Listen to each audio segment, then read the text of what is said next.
सिंध की राजधानी कराची के 6 ज़िलनि में आदमशुमारी वारो अमल जारी है। शहर के मुख़्तलिफ़ इलाक़नि में आदमशुमारी कई पई वञे।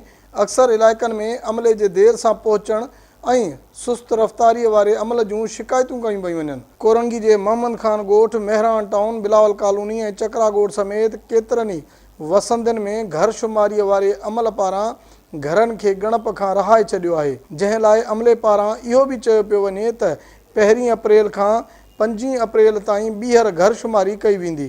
सिंध टीवी न्यूज़ सां ॻाल्हाईंदे पीपी अॻवान रोशन अली ख़ासकेली, SNP अॻवान साईं बख़्श बंगलाणी ऐं ॿियनि चयो त हू अमले पारां हिकु घर ते नंबर लॻाए 3 घर छॾिया पिया वञनि, जंहिंसां आदमशुमारीअ ते वॾो असरु पवंदो। अमलो पहुतो, उन्हनि छा कयो आहे, हिकु गली में नंबरिंग कई आहे त वरी 2 गलियूं छॾे ॾियूं आहिनि, वरी हिकु गली में कई आहे त वरी 3 गलियूं छॾे ॾियूं आहिनि। सिर्फ़ु पंहिंजी हिकिड़ी फॉर्मेलिटी ॾेखारण जे लाइ कयो आहे।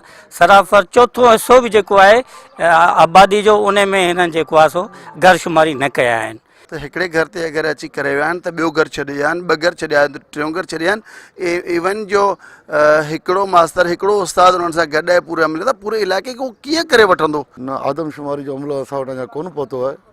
आदमशुमारी खां अॻु में घर शुमारी जेका थी आहे उहो बि सही तरीक़े सां न थी आहे, जंहिंजी मीडिया जे साम्हूं सॼो प्रूफ पियो आहे। असां ॾसे सघूं था त जेकर हिकु घर ते थिए त 4 घर जा नंबर छॾिया विया आहिनि। शुमारी वारो को बि न आयो आहे, जेकी घर शुमारी ते असांजे सिंधी वस्तियुनि में कई वई आहे, ख़ासि तौर पे इनखे नज़रअंदाज़ कयो वियो आहे।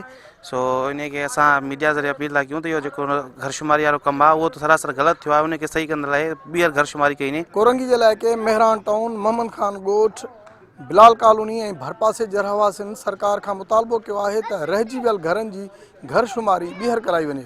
कैमरामैन कलीम खोखर सां बशीर संजराणी, सिंध टीवी न्यूज़, कराची।